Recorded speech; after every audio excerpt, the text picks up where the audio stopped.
Welcome to Encounter, where we celebrate putting faith into action and community leaders who live out compassion, grace, and love. We're a program of the Broome County Council of Churches that addresses food insecurity through CHOW and the Greater Good Grocery, provides hospital and jail ministry, builds wheelchair ramps, and assists neighbors with transportation and shopping services through Faith in Action volunteers. We invite you to the conversation. Encounter your neighbors as we learn to walk together in love and kindness.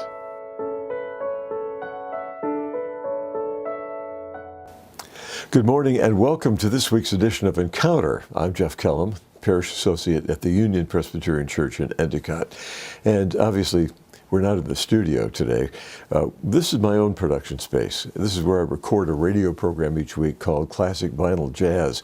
And it's played on the radio station that's part of the Bundy Museum of History and Art in Binghamton. I also, with my colleague, the Reverend Bill Carter, record a podcast called The Spirit of Jazz, where we talk about the link between jazz and spirituality. Today, Bill and I are going to do a Zoom conversation, and it's going to be about his most recent music, a CD called Brand New Day. And then I'll share a video podcast that we did that takes you into the recording studio in the Poconos, where Bill and the Presbybop Quintet recorded A Brand New Day. So yes, today a little bit different, but nonetheless, or all the more, encountering the intersection of faith and contemporary music. We've talked before on the Encounter program about the dotted line between the sacred and the secular, especially when it comes to music. Can you kind of reiterate what that dotted line means? Well, certainly. There's some who want to parse out life into different categories and have a double line between them and say this part belongs to God and this part does not. Yeah. But the 24th Psalm says, the earth is the Lord's and the fullness thereof. So why not have everything conceivably belonging to God, or at least offered to God? For me, that's been really important in thinking through my own story as a pastor who plays jazz, because I thought they were two different spheres, but there's no separation. There's no separation. And people say, well, you must do that on your time off. Well, no. I think part of the spiritual life is integrating our various interests and abilities all to the glory of God. And for me, that has included the composing and performing of jazz. Mm-hmm. And so that's my take on it. There's not a sacred and a secular. And if there is, it's a dotted line. Yeah. So in composing a song, mm-hmm. In any genre, simply putting some sort of religious sounding title on it doesn't necessarily make it a religious piece. No. If you were to record any piece and then say, I'm Walking with the Lord would be the name of the title, that doesn't make it a sacred piece. So as you write music and you come up with the titles, where do those titles come from? Sometimes they just have to settle in. I will occasionally write a piece with a title in mind. Celestia is one on the new recording. And that began with a road sign. I was on my way to a weekend preaching gig in the mountains of Pennsylvania, a little town called Eaglesmere. And somewhere between LaPorte and Eaglesmere, there's a sign that said Celestia. And one time I just pulled over to see it because that sounded like a religious name. And indeed, it was a utopian community that was formed by some preacher in the aftermath of the great disappointment of the 1800s, when some guy predicted Jesus would come back. So everybody sold their houses, and then they all kind of got together on a mountaintop, and then Jesus didn't keep the appointment, probably because he didn't make it. And so they said, oh, let's reset the date. And then that didn't work. They reset the date. And every time the participants got fewer and fewer. And apparently some wandered up to the hills of Pennsylvania in the Endless Mountains. Got this plot of land, named it Celestia, it was like heaven on earth. And it began okay, but began to also come untangled because it's kind of like Noah and the ark. Noah and his kids and family get on the ship, and when the storm is over and the water recedes, they get off the ship, and the world has restarted with them, and they are flawed, which is why the book of Genesis says, and Noah got drunk. So, so the same thing kind of happened at Celestia. These people kind of brought their worst habits in the most pious of guys. And in time, the county up there had not been paid for taxes because the people in the community, Celestia, had deeded the property to Jesus Christ, and Jesus had not paid the taxes.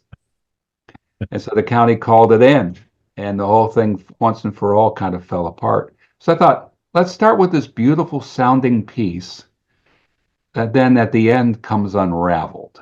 Ah, So that was the inspiration. yeah. So the tune is that the one that's kind of difficult to play? I mean, the players are kind of at sixes and sevens as they rehearse.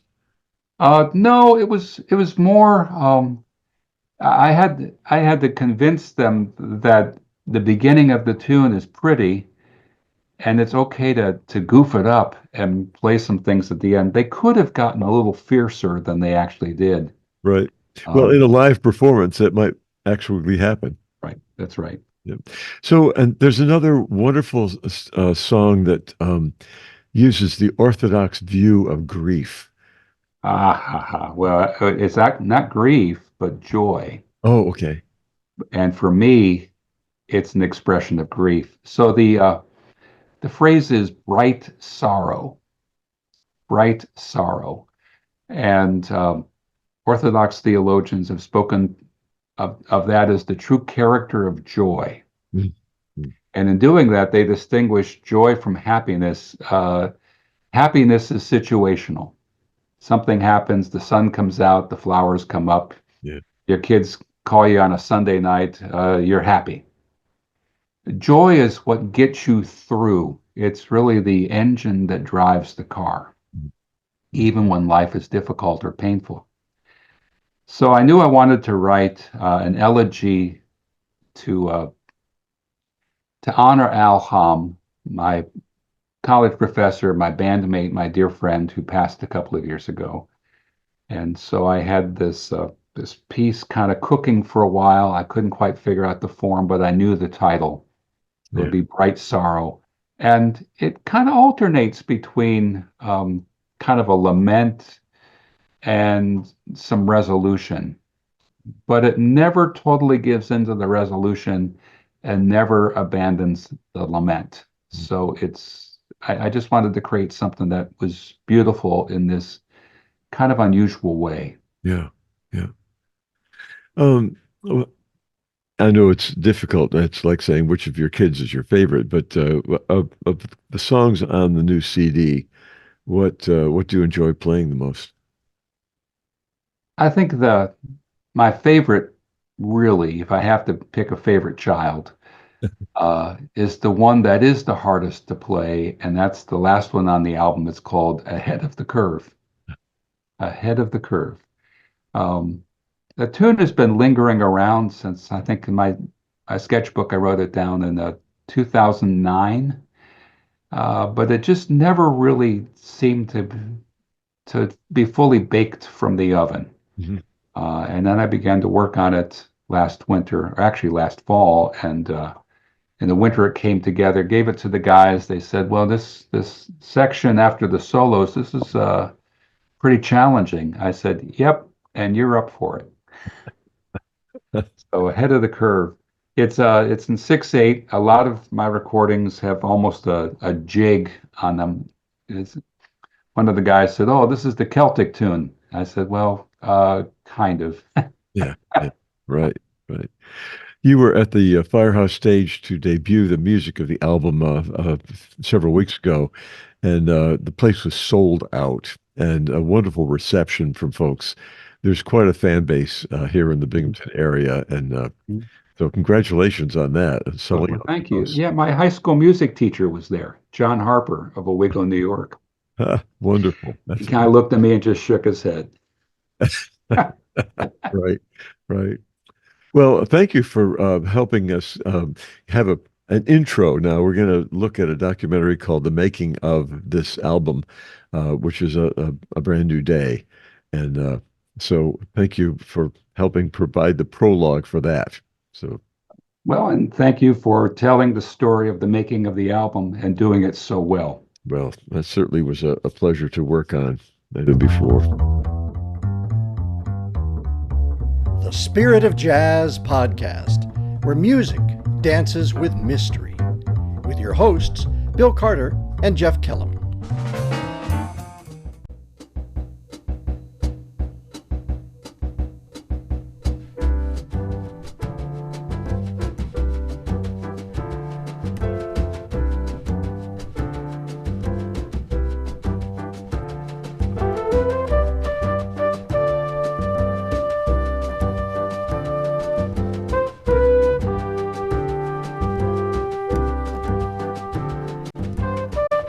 Hey, it's Bill Carter. Welcome to this very special podcast where we're talking about the making of Brand New Day. I'm Jeff Kellam, and I'm going to be posing some questions to Bill about, how this whole CD and, well, not just CD these days, Bill, but streaming and Download files, absolutely. Yep. So let's begin with the very beginning of this inspiration for this music, for this CD, Brand New Day. The music comes from the heart and from the mind, and then winds up being notes on paper.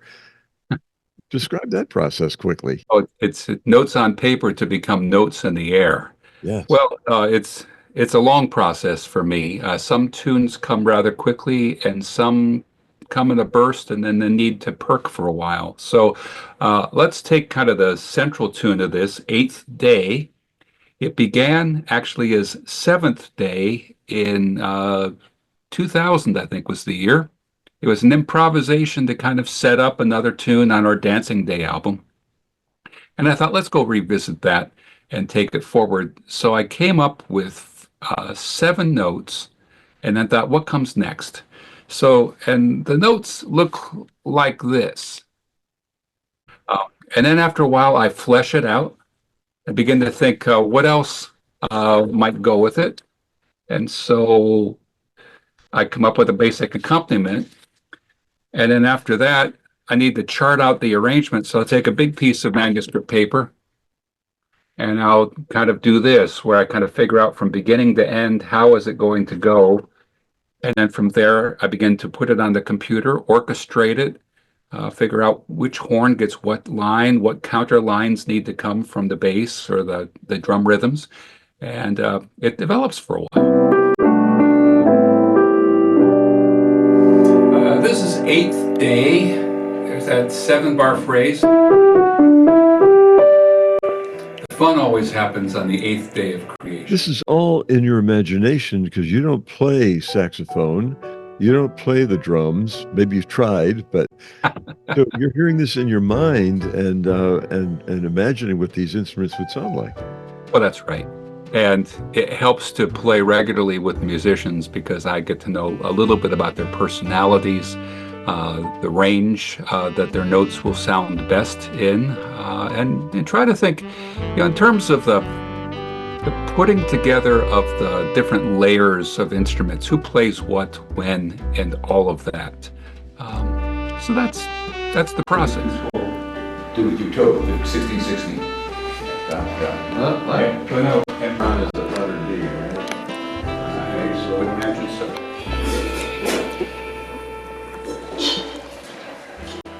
Yes.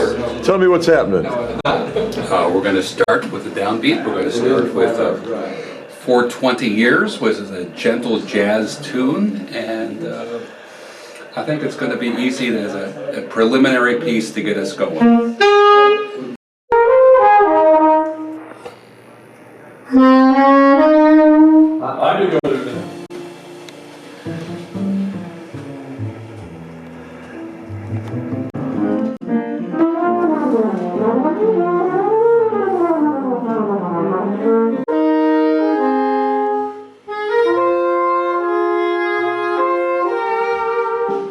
we'll talk a little bit about the band in just a minute, but let's talk about how many songs make up a CD release, and how you decide which songs you're going to use that you've composed recently.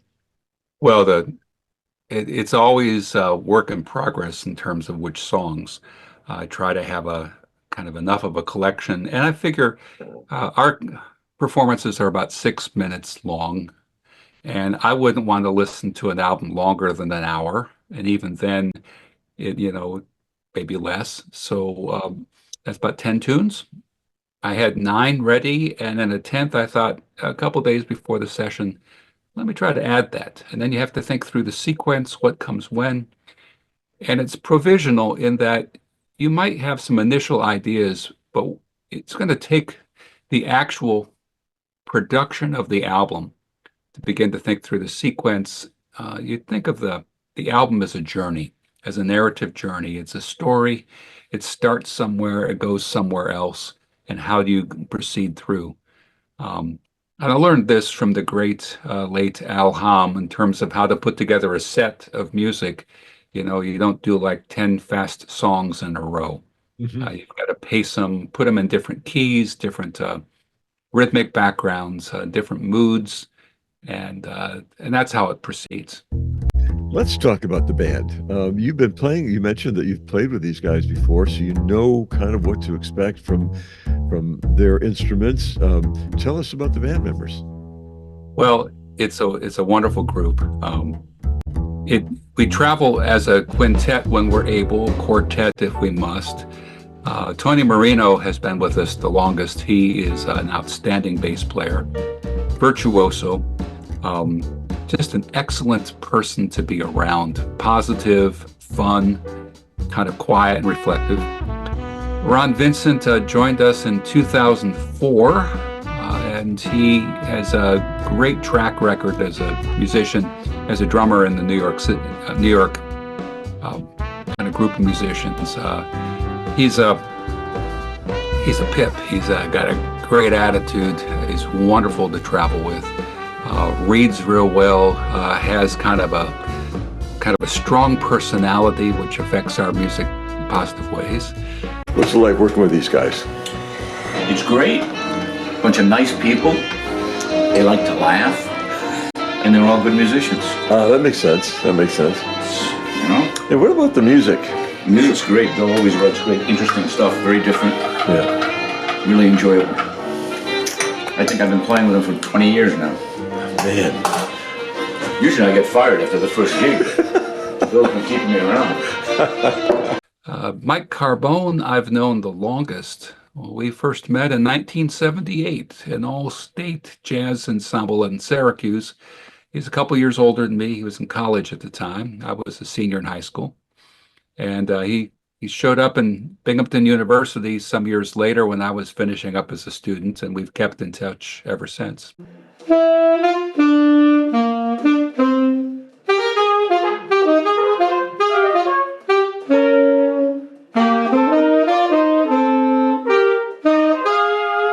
Then Jeff Stockham, who is a multi-instrumentalist, flugelhorn, trumpet, French horn, which was his major at Eastman School of Music.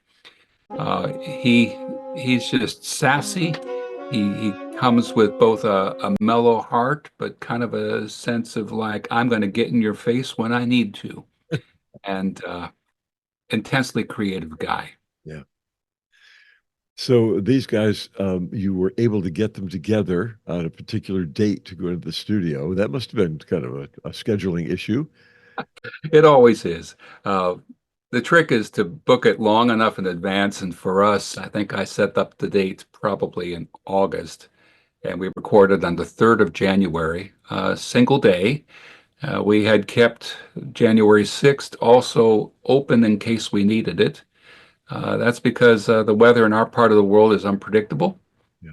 And we wanted to make sure everybody could get there. And it was then shortly after that, people were kind of going all over the place. Ron was going to play some concerts in California. Jeff was going to head down to Florida to escape the winter. So the date just fit. So they got there. Let's talk about where there is, because that's a really important part of a recording process is deciding where you're going to record it. Well, it was not much of a decision at all. We went to Red Rock Studios. They are located in the Poconos, a little town of Saylorsburg. Kent Heckman is an outstanding recording engineer, and he's quick.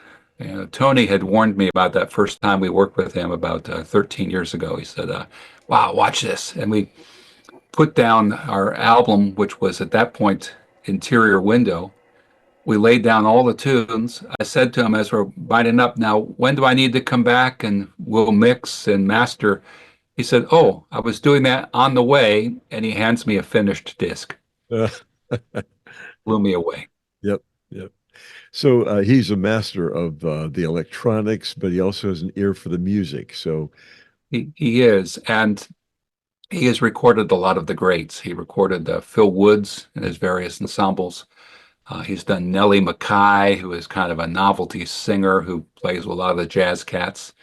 And most notably, I think, Keith Jarrett with his trio at the nearby Deerhead Inn. yeah, yeah.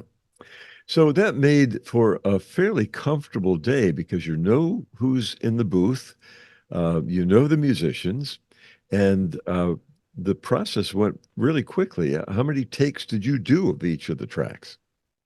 I think one of the tunes we might have done 2 takes, a couple of them. Most of them were single takes. And because it's all electronic, using digital media, it's easier to edit and clean up. At one point, for instance, the guys were playing through a tune and we heard it back. I said, well, the piano player hit the wrong chord in one section. We isolated that section. Went back, listened, and they didn't hear it, but I did, and I knew every time I would hear that tune, I would hear that wrong chord. And Kent said, well, just a second. Hit a button, hit another button. All of a sudden, the chord is spelled out visually on the computer screen. He takes out what he thought were a couple of the wrong notes, and it suddenly sounded better. Wow, wow. Unbelievable. Yep. So the day went pretty well. Then you did go back with Mike Carbone to spend a little bit of time there, just tweaking here and there.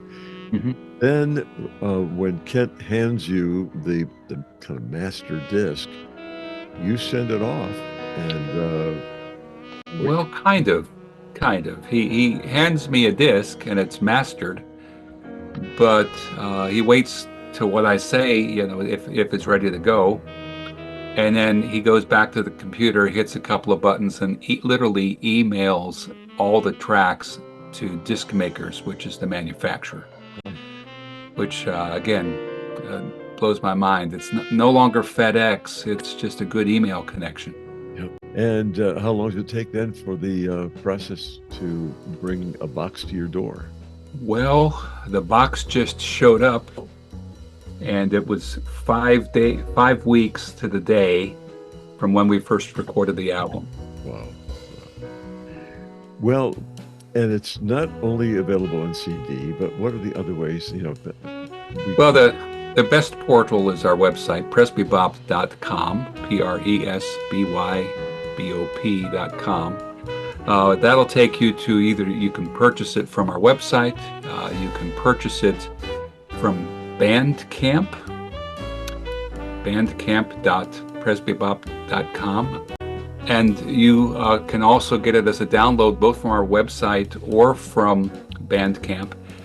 And if you poke around, there are other media outlets out there too, Amazon Music, Apple Music and such. But if you want to support the musicians, the best way to do it is directly from them. And our 2 sites are presbybop.com and Bandcamp.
This week on Encounter, we've been talking with the Reverend Bill Carter, pastor of the First Presbyterian Church in Clark Summit, Pennsylvania, about his new jazz CD called A Brand New Day.